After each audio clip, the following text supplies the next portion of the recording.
العليم من الشيطان الرجيم إنما النسيء زيادة في الكفر يضل به الذين كفروا يحلونه عاما ويحرمونه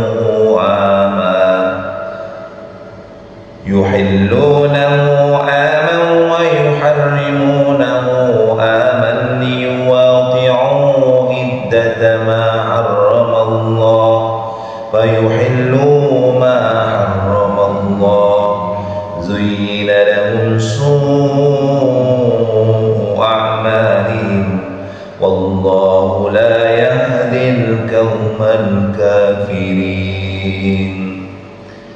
يا أيها الذين آمنوا ما لكم إذا قيل لكم انفروا في سبيل الله اثاقلتم إلى الأرض أرضيتم بالحياة الدنيا من الآخرة فما متاع الحياة الدنيا في الآخرة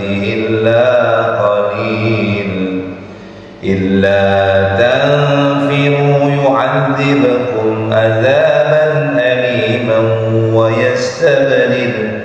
ويستبدل قوما غيركم ولا تضروه شيئا والله على كل شيء قدير إلا تنصروا فقد نصره الله إذا أخرجه الذين كفروا ثاني اثنين إذ هما في الغار إذ يقول لصاحبه لا تحزن إن الله معنا فأنزل الله سكينته عليه وأيده بجنود لم تروها وجعل كلمة الذين كفروا السفلى وكلمة الله هي العليا والله عزيز حكيم صدق الله العظيم. Nah, kita lihat ya. Ayat sebelumnya, ayat 36 berkaitan dengan jumlah bulan yang ditetapkan Allah itu 12 bulan dan ada 4 bulan yang disebut bulan haram. Nah, itulah sebagai ketetapan Allah, maka pada bulan-bulan haram itu dilarang melakukan peperangan kecuali ketika diserang. Maka selain daripada bulan haram, berarti bulan yang masih tersisa kurang lebih 8 bulan lagi atau 8 bulan itu silakan melakukan penyerangan. Jadi artinya bukan tidak boleh berperang ketika diserang. Kalau diserang ya lawan, tapi tidak boleh melakukan serangan. Ya. Nah, itu ketetapan yang ditetapkan oleh Allah. Kemudian dilanjutkan di ayat 37-nya, innaman nasi'u ziyadatun fil kufr. Sesungguhnya pengunduran bulan haram itu hanya menambah kekafiran. Jadi kalau misalnya ketika sudah diharuskan atau sudah habis masa bulan haram, jangan diundur-undur lagi untuk menyerang orang kafir. Karena kalau diundur-undur itu akan menambah kekafiran mereka. Gitu. Maka habis bulan haram serang kaum kafir itu. Yudhallu bihil ladina kafaru.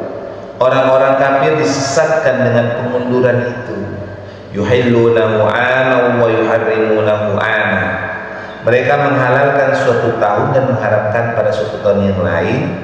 Liwaqi'u iddata ma harramallah wa yuhillu ma harramallah, agar mereka dapat menyesuaikan dengan bilangan yang diharamkan Allah, sekaligus mereka menghalalkan apa yang diharamkan Allah oleh setan dijadikan terasa indah, zuyyina lahum, oleh setan dijadikan terasa indah bagi mereka perbuatan-perbuatan buruk mereka. Dan Allah wallahu la yahdil qaumal kafirin, tidak memberikan hidayah kepada kaum yang kafir. Ini berkaitan dengan ketetapan Allah pada bulan haram. Maka pada bulan haram, selesai habis busa bulan-bulan haram, lakukan serangan. Jangan ditunda-tunda lagi, karena kalau ditunda itu akan menambah mereka kekafirannya, akan merasa wah lemah nih kaum muslimin. Tapi dalam kondisi perang ya, bukan kondisi damai. Ini kayak misalnya di Saudi atau di Palestina pada bulan haram berhenti dulu serang. Nanti habis bulan haram serang habis-habisan, gempur, itu kalimatnya. Nah, kemudian masuk kepada ayat yang ke-38. Ya ayyuhalladzina amanu ma lakum idza qila lakum munfiru fi sabilillahi tsaqaltum minal ardh. Wahai orang-orang yang beriman, mengapa apabila dikatakan kepada kamu berangkatlah untuk berperang di jalan Allah, kamu merasa berat dan ingin tinggal di tempat. Jadi ini teguran. Wahai orang-orang yang beriman, kenapa sih kalian itu ketika diperintahkan untuk berperang di jalan Allah kok merasa berat? Masih merasa berat meninggalkan tempat tinggal kalian. Itu kalimatnya sebagai teguran. Artinya kaum muslimin ketika diperintahkan untuk berjihad, berjihad. Jangan diberatkan oleh apapun yang ada dimiliki sekarang ini.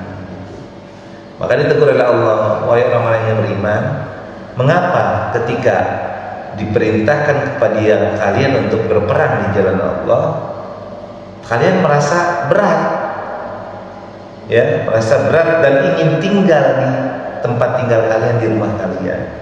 Kemudian kata Allah Subhanahu wa taala, "Araditum bil hayatid dunya minal akhirah."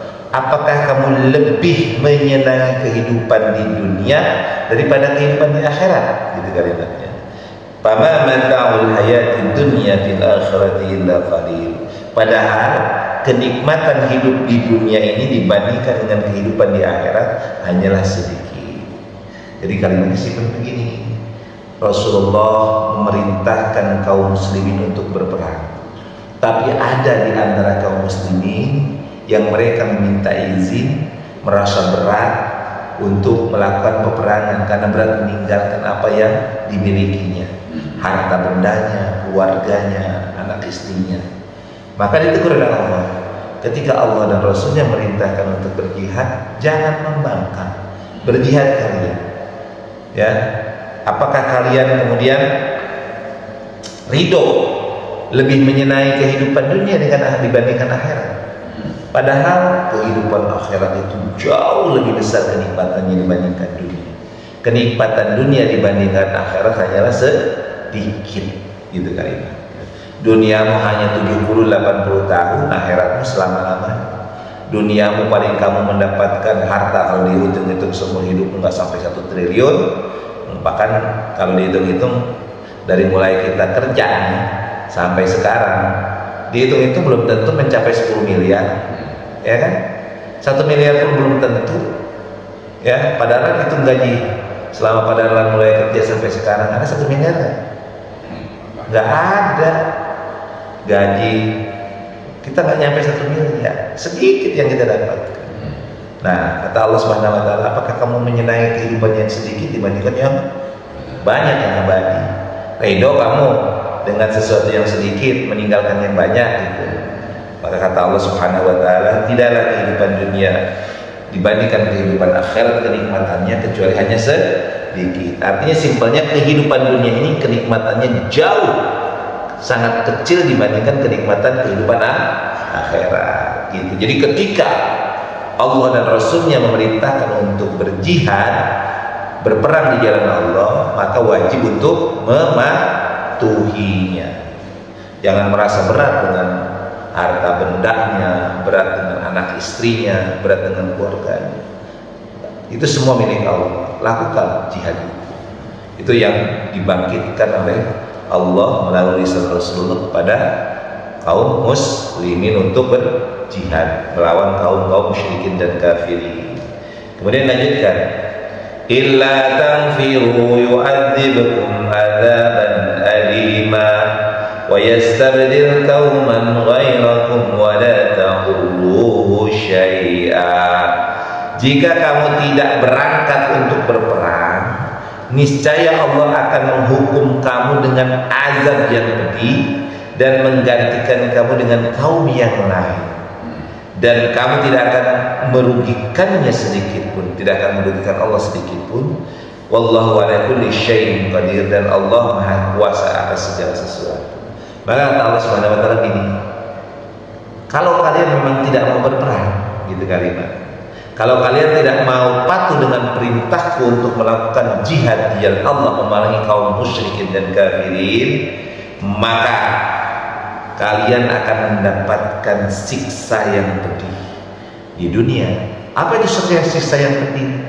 Kalau kita tidak melawan kaum kafir ini, tidak menunjukkan kekuatan kaum muslimin, makanya orang-orang kafir dan musyrik ini akan semakin menjadi-jadi, akan menjadi-jadi untuk menghancurkan kita, menguasai kita, menawan kita, membunuh kita.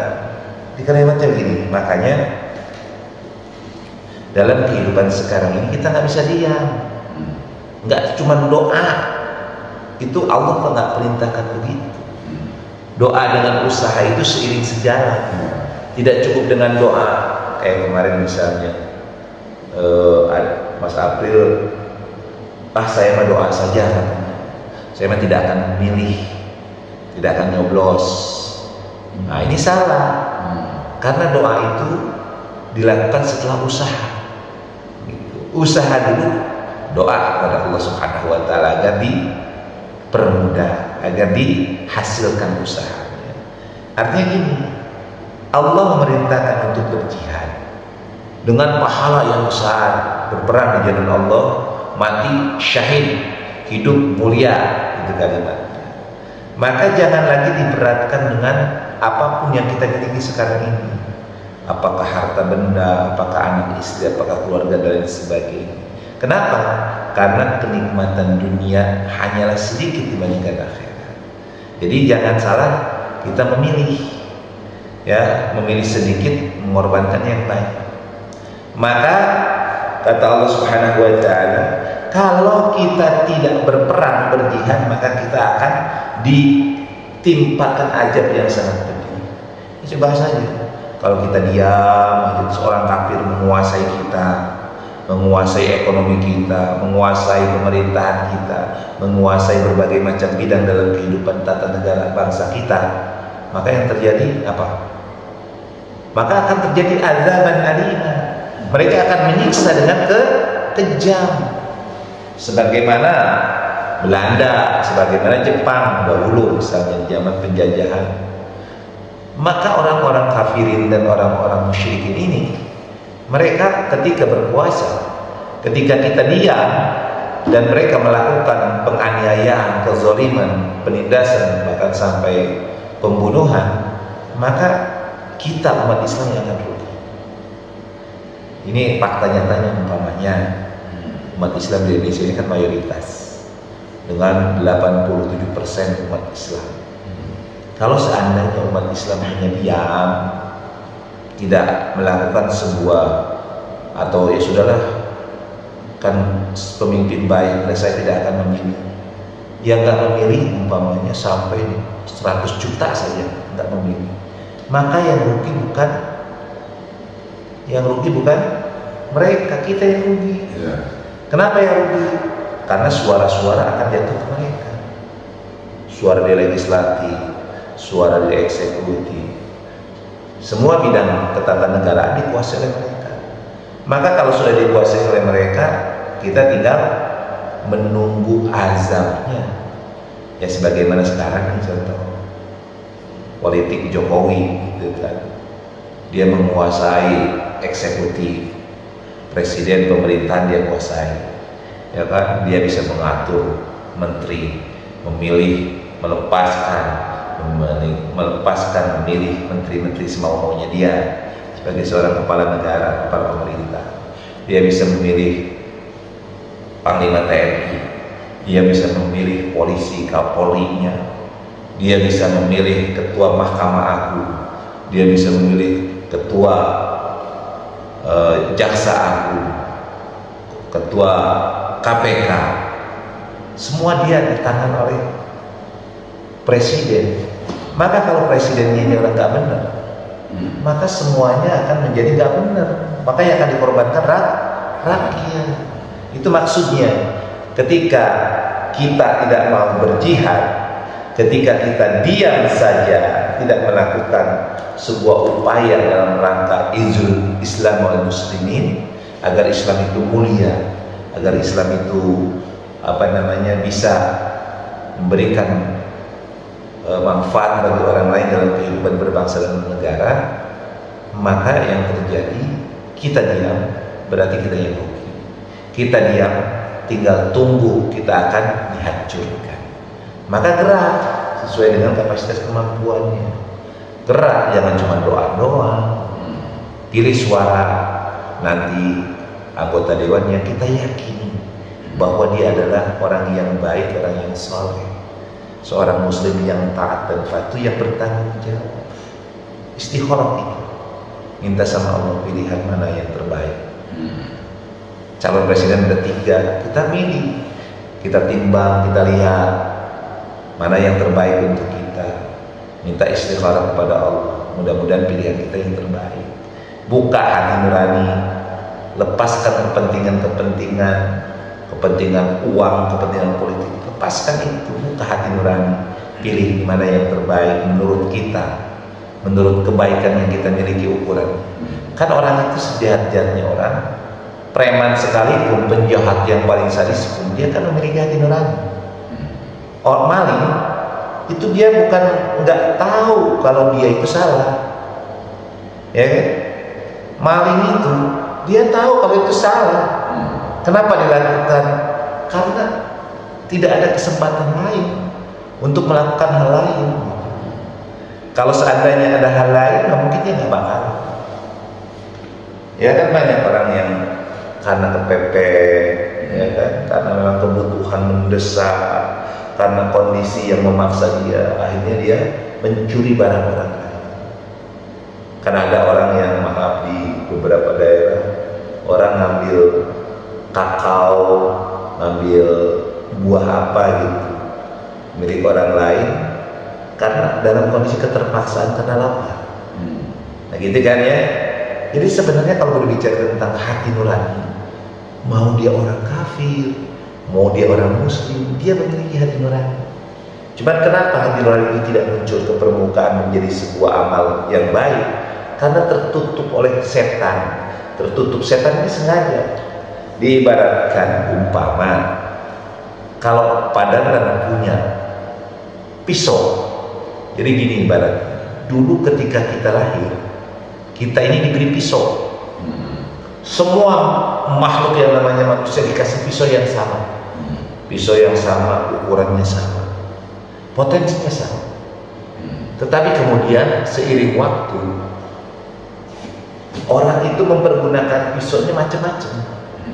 Ada yang dipergunakan dengan baik, ada yang disimpan, ada yang nggak peduli.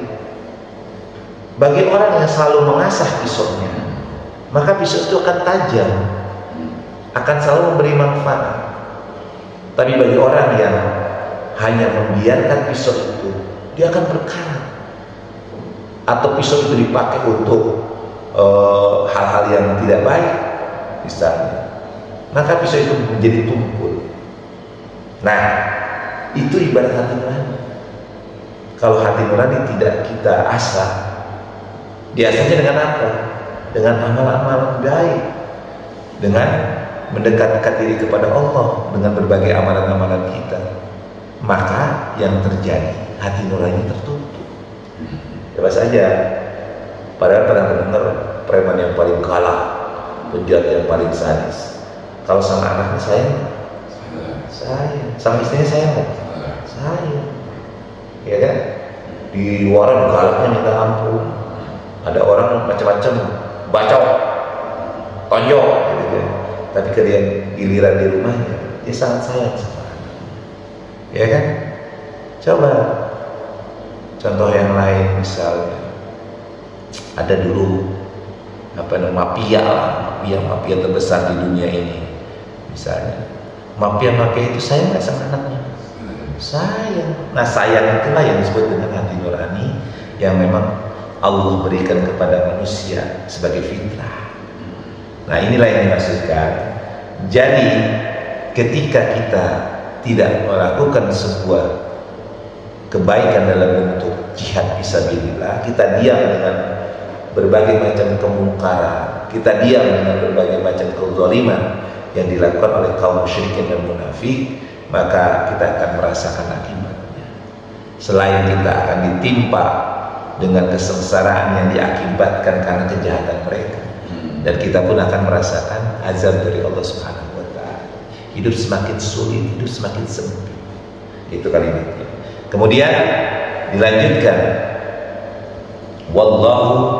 kalimatnya wa yastabdil qauman ghairakum wa la tadurruhu syai'a.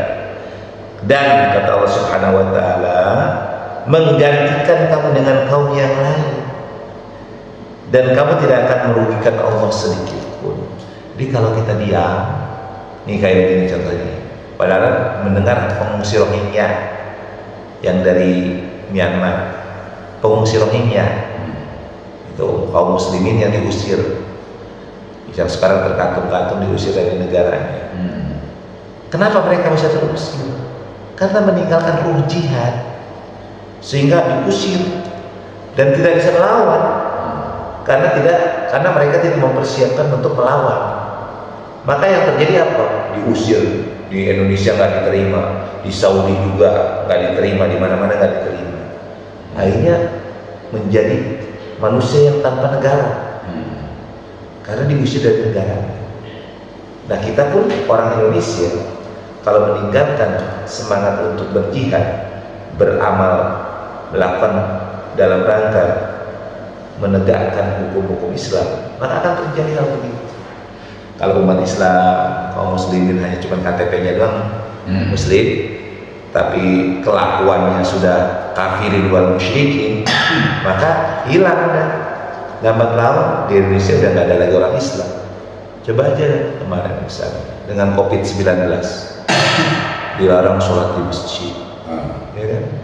Maka orang umat Islam berani nggak ngelawan? Takut kan? Takut dengan COVID.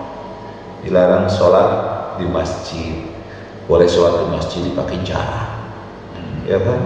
Nggak boleh salaman. Kita nurut aja. Nah itu artinya ketika kaum kafir itu menguasai kita, maka berarti siap-siaplah kita akan mendapatkan azab yang pedih. Dan itu pun kalau kita tidak lakukan jihad, maka Allah akan ganti dengan kaum yang lebih baik daripada kita. Yang kita diam itu pun tidak membela agama Allah. Artinya kita ketika Islam dianiaya, ketika Muslim dianiaya, ketika Islam dihinakan, kita diam, maka kita tidak akan bisa merugikan Allah. Allah gampang. Kamu nggak patuh, hancurkan, ganti dengan umat yang lain yang lebih patuh, lebih taat. Kemudian ayat yang terakhir ke-40, illa tansuruhu faqad nasarahullah. Jika kamu tidak menolongnya, jika kita tidak menolong Nabi Muhammad, kata Allah Subhanahu wa Ta'ala, sesungguhnya Allah telah menolongnya. Jadi ini ayat berkaitan dengan ketika hijrah. Jadi ketika hijrah, Rasulullah SAW itu kan hijrah bersama Abu Bakar, bersama Abu Bakar dari Mekah ke Madinah.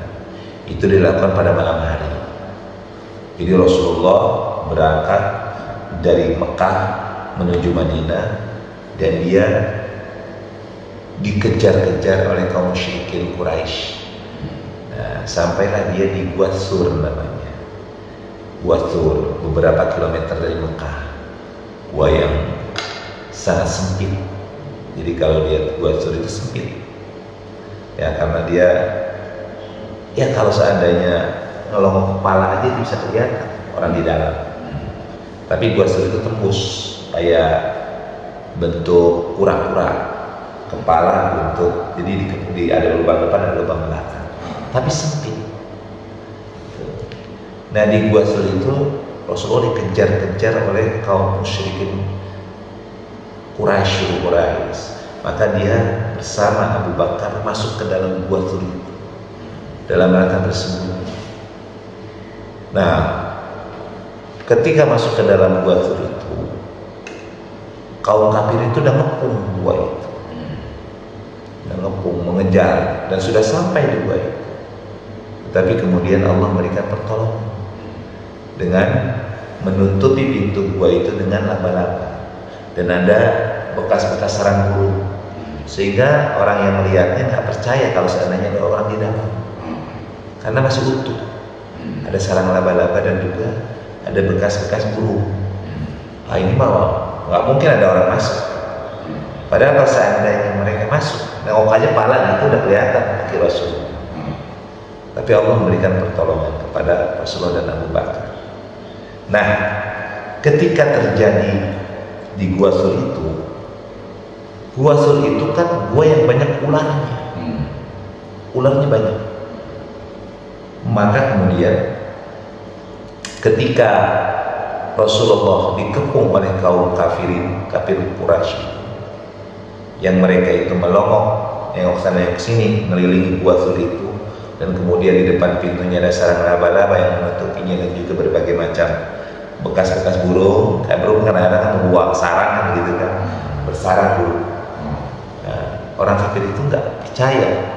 Ya Allah yang paling paham, Allah yang bisa menutupkan mata mereka. Nah kemudian orang yang di dalam itu, Nabi dan Abu Bakar itu sangat khawatir, ketakutan, karena di belakangnya udah teriak-teriak di luar gedung itu, "Wahai, cari Muhammad, bunuh dia, cari Muhammad, bunuh kalau ketemu," teriak-teriak. Ya, maka kemudian Allah menurunkan ayat ini menggambarkan peristiwa itu. Jika kamu tidak menolong Rasulullah Muhammad SAW, maka sungguh Allah telah menolongnya ketika id akhrajahu alladziina kafaru tsaniya tsnain, kata Allah Subhanahu wa taala, ketika orang-orang kafir mengusirnya dari Mekah. Kalimatnya mengusir itu artinya menguber-uber, ingin dibunuh. Ya. Idhuma, ya. Jadi id akhrajahu alladziina kafaru tsaniya tsnain, artinya ketika orang-orang kafir mengusir dari mereka, sedang dia salah seorang dari dua orang. Ketika idhuma fil ghar, keduanya di dalam gua. Ketika itu dia berkata kepada sahabatnya, "Jangan engkau bersedih, sesungguhnya Allah bersama kita." Jadi kita kembali kepada kisah tadi dengan ayat ini. Jadi ketika kaum kafir itu sudah mengepung, ya, mereka nggak tahu Rasulullah ada di dalam gua. Maka Abu Bakar ketakutan. Ya Rasulullah, pasti kita ketangkap ya Rasulullah. Ya Rasulullah, kita nggak bisa berbuat apa-apa ya Rasulullah. Kalau seandainya engkau ketangkap dan dari dibunuh oleh mereka, maka bagaimana nasib Islam ke depannya Rasulullah? Maka kata Rasulullah, la tahzan Abu Bakar, jangan kau takut, jangan bersedih kau Abu Bakar. Innallaha ma'ana, Allah bersama kita. Nggak usah khawatir, tenang. Karena Abu Bakar panik. Ya, Abu Bakar panik, takut kalau seandainya ketangkap dan Rasulullah dibunuh, maka dakwah Islam berhenti. Islam tidak akan berlanjut lagi ketika Rasulullah meninggal.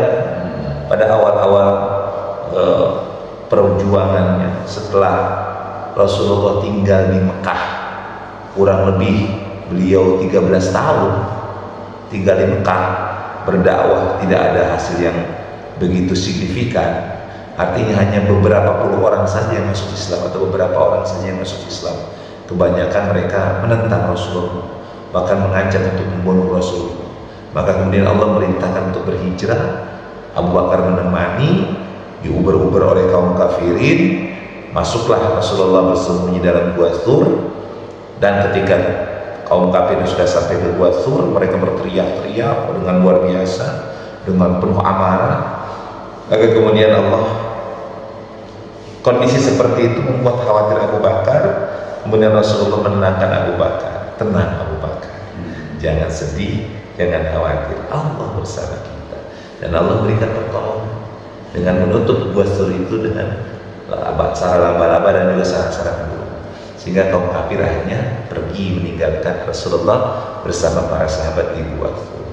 Dan Abu Bakar itu luar biasa hebat. Jadi ketika Rasulullah sudah terlelap tidur setelah kaum kafirin itu kan pergi, Rasulullah sudah lelah, dan Abu Bakar dia bertanya kepada Rasulullah, kepada Abu Bakar, ya Abu Bakar, kita akan bermalam di sini. Kira-kira nanti kita harus berjaga, khawatir ada sesuatu. Jadi walaupun Rasulullah itu meyakini Allah bersama kita, bersama beliau, tapi usaha tetap dilakukan sebagai ikhtiar. Siapa yang akan berjaga ya Rasulullah? Saya yang berjaga dulu, apa kamu Abu Bakar yang tidur dulu? Karena kita sama-sama lelah. Kamu tidur saja Abu Bakar duluan.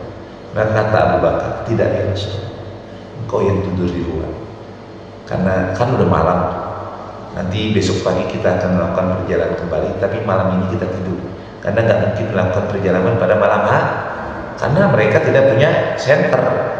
Kalau sekarang ada senter gitu, udah gitu perjalanannya kan bukit-bukit batu terjal, kalau orang gelap bisa mati jatuh kan. Maka karena Gua Thur di atas tuh, jangan berpikir di bawah Gua Thur itu, ada di atas bukit. Dia bentuknya kayak ini nih, batu kayak kura-kura belakangnya, dan ada bolongan di tengah batu itu seperti gua. Tapi pada dasarnya itu bukan batu, bukan gua yang kita bayangkan ada gunung kemudian bolong, bukan tapi itu batu yang gede di atasnya, yang di bawahnya ada celah-celah. Itu Gua Thur. Jadi bukan gua yang batu terowongan kayak underpass tuh, bukan begitu. Jadi Gua Thur itu kecil, pintu ke dalamnya ada memang agak besar, tapi tetap aja hanya beberapa orangnya, 2 orang yang bisa.